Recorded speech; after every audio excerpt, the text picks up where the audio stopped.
Thank you, Tracy. No. This year, here's why. The focus of our religious education ministry has been world religions, so we've been dedicating a worship service a month to exploring one of the world's religions, and today is Confucianism. The curriculum for our students on Confucianism begins with the observation that many Westerners first encountered the name and the ideas of Confucius through Chinese restaurant fortune cookies, movies, or TV shows. However, historically for Unitarian Universalists, this was not true. Around the time of the American Revolution, merchants were looking for trading partners other than England, and from their trips to Asia, sailors would bring back art and books. And Unitarian ministers in the 19th century were fascinated by translations of these works.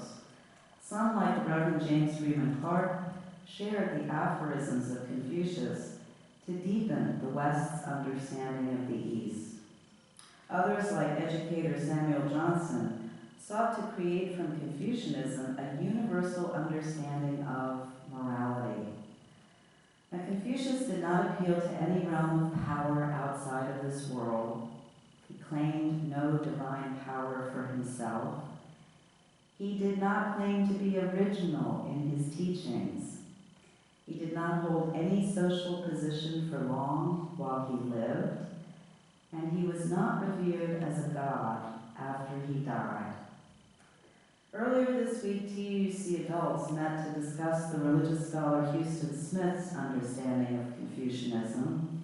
It did not surprise me that several individuals expressed how of all the world's religions that we've explored thus far, Confucianism resonated the most.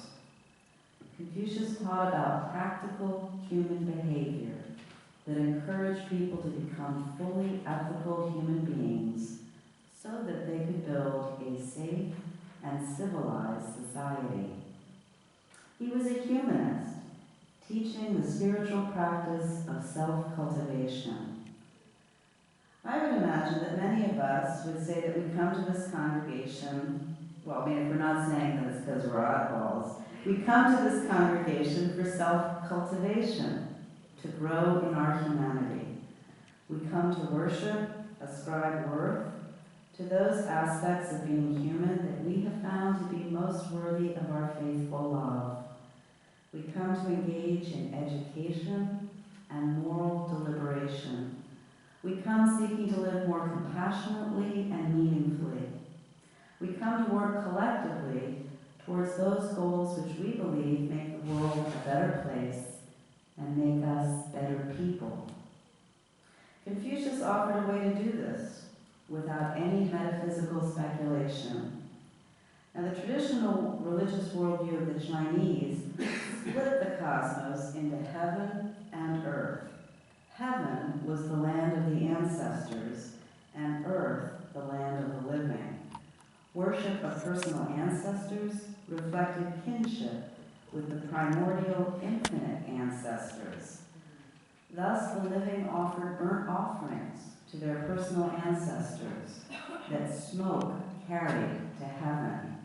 And in return, the wise ancestors offered spiritual guidance through various fortune-telling devices, like the I Ching. But when Confucius was asked how to serve the spirits of the dead, he answered, "When you are not yet able to serve people, how can you serve the spirits?" This is why in our chalice lighting, Pearl Buck said, like Confucius of old, "If there is no other life than this one, it has been enough to make it worth being born myself, a human being." However, when it came to metaphysics, Confucius was a pragmatist. When he felt his life was in danger from political leaders who feared he was challenging their power, he would say that heaven had sent him to teach, and the warring political leaders would back off. Confucius did encourage people to revere sages of the past and to learn from their example. Now, his own example sets a pretty high bar. There Through his own self-education and cultivation, he was promoted to the office of Minister of Justice. Under his administration, his state attained prosperity and order. However, the Duke of his province refused to follow the guidance Confucius offered in moral virtue. Confucius said, "I hate those who mistake spying for wisdom. I hate those who take want of deference for courage. I hate evil speaking cloaked as honesty." Confucius was so disgusted by his duke's lack of respect for him and for his people that Confucius resigned his post. He set off in search of a government position under a wiser ruler. He never found either. Instead, Confucius spent the remaining 18 years of his life teaching what gives us human beings our humanity. And this was no small question, given the warfare between the states in China, the social anarchy and unrest that was leading, literally, to mutual destruction. So how could peace be restored? Some argue that only the force of law would make it clear what behaviors were acceptable and what behaviors were not. Only swift and severe penalties by the state to punish those who stepped out of line would restore order.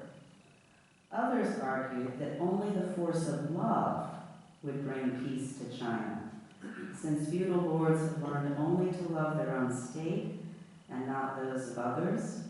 The heads of houses have learned only to love their own houses and not those of others.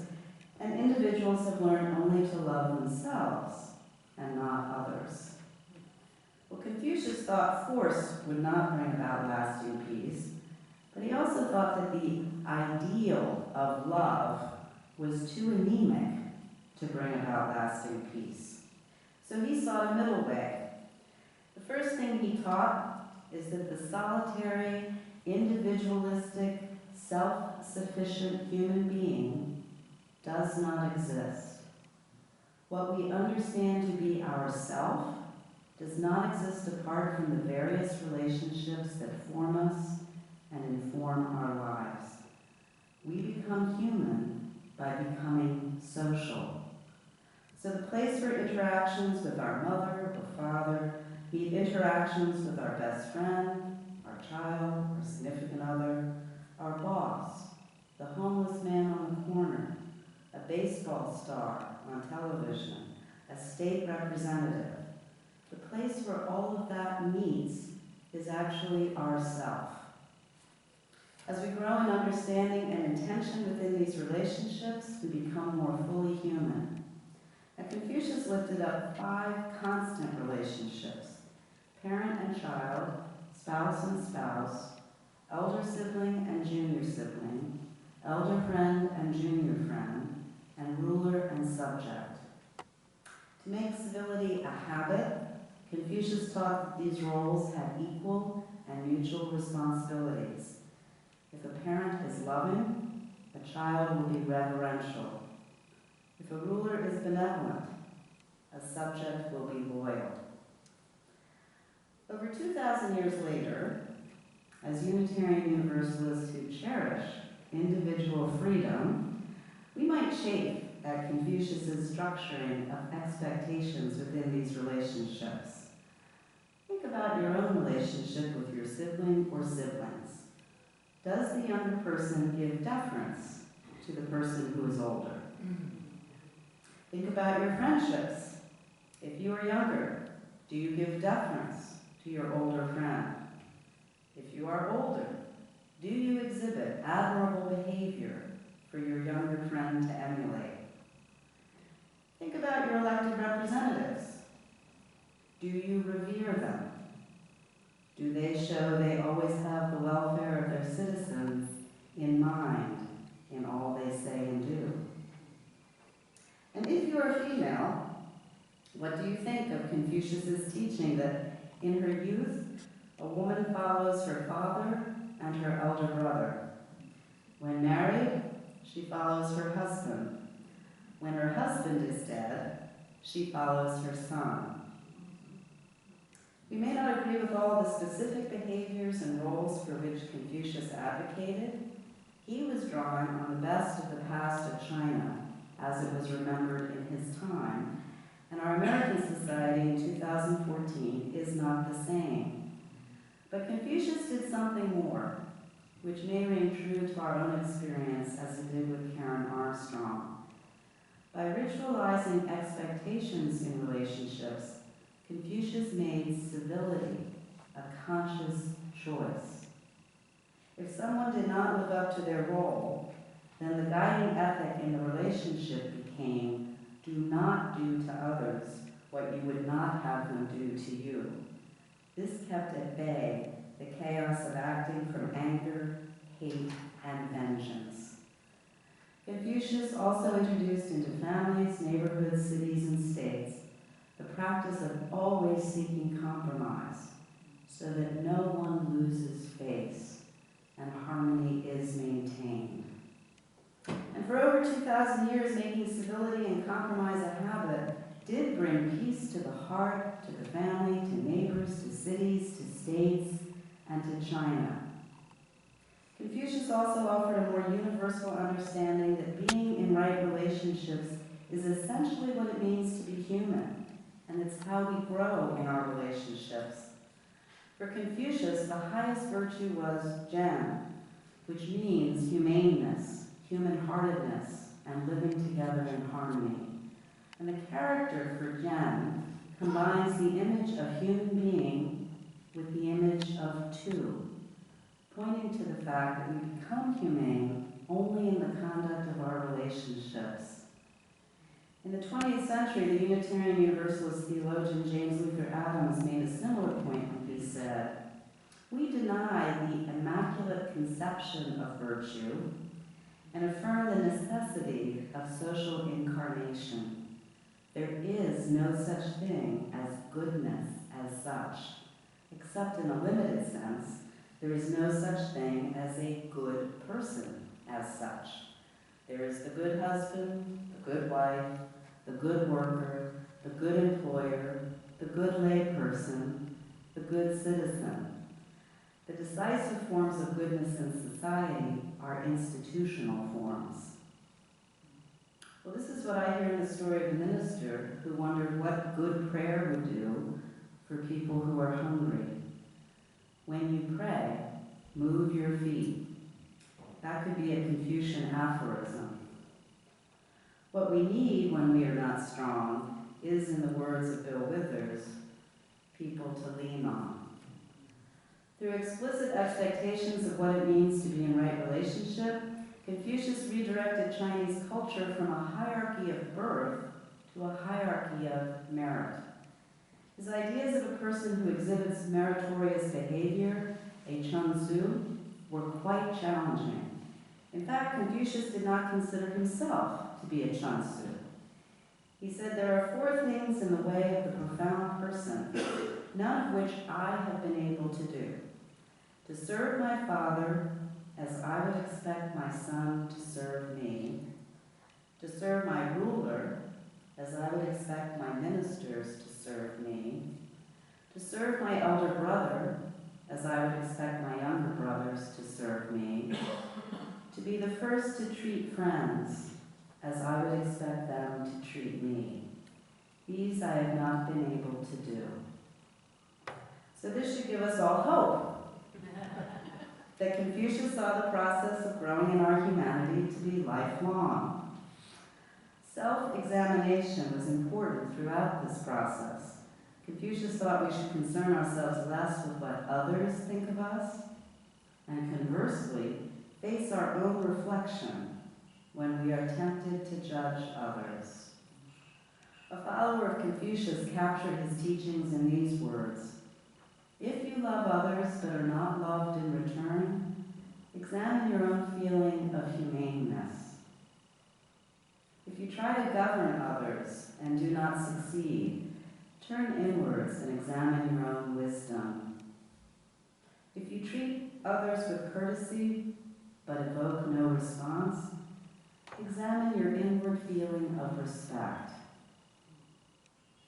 Now this may sound puritanical, but But Confucius always kept a sense of perspective and had a sense of humor.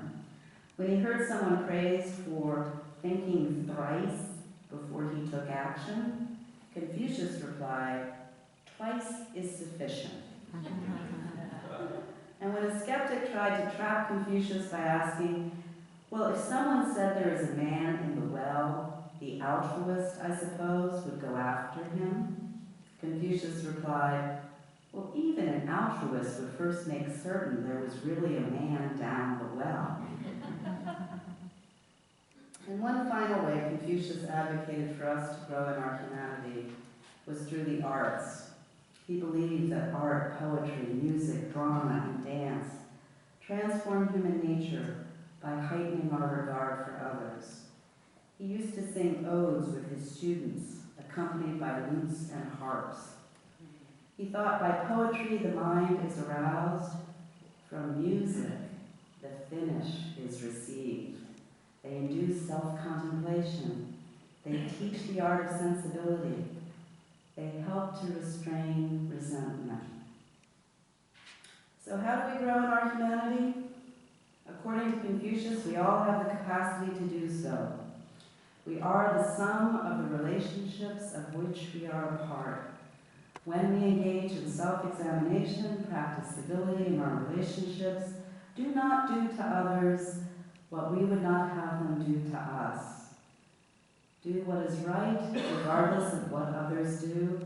Trust in others and earn the trust of others by demonstrating our reliability. Keep a sense of humor and perspective, and cultivate our humanity through the arts. We will, in the words of Judith Hill, wage peace. With this intent, let us close worship by rising in body or spirit to sing hymn number 128.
Sincerity is attained, hearts are amended. When hearts are mended, persons are cultivated. When persons are cultivated, families are established in order. When families are established in order, states are set in order. When states are set in order, the world is at peace. From rulers to people, the cultivation of persons is the root. So as you leave this place, let your emotions open you to compassion. Let your wisdom keep you from danger. Let your good manners cultivate peace. And may inspiration from China help guide your way home.